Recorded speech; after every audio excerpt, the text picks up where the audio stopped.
It is, of course, obvious to all that the struggle in Vietnam has now entered a new and even more menacing stage. Deferring bombing of the North for 37 days has not accomplished any peaceful objective, and the American people will now undoubtedly be called upon to make greater and greater sacrifices before this tragic affair is brought to a conclusion. I frankly do not see that the President had any choice other than to order a resumption of the bombing. In my opinion, the bombing pause lasted too long in the absence of any indication by the communists that they were in the least interested in discussing a peaceful settlement. And I fear that the length of the deferment will result in higher casualties among our men in Vietnam. There's no escaping the reality that we face an uncertain and highly dangerous road ahead. I hope that a solution will be found through the United Nations, and I favor exhausting that possibility.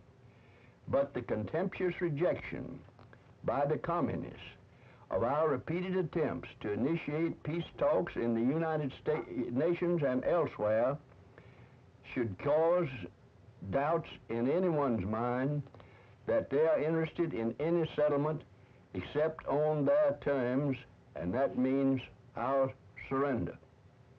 I believe we should continue to explore every possible avenue to an honorable and peaceful settlement, but we must back this up with a forceful demonstration that the aggression of the communists will not go unpunished.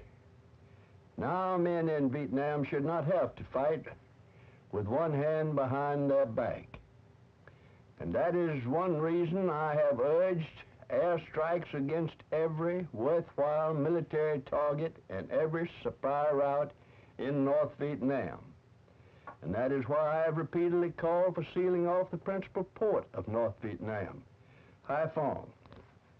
The time has also come when we should demand, not merely ask, that our allies, to whom we have been so generous, give us the same support against communist aggression in Vietnam that we have always given and still stand ready to give to resist communist aggression in other parts of the world.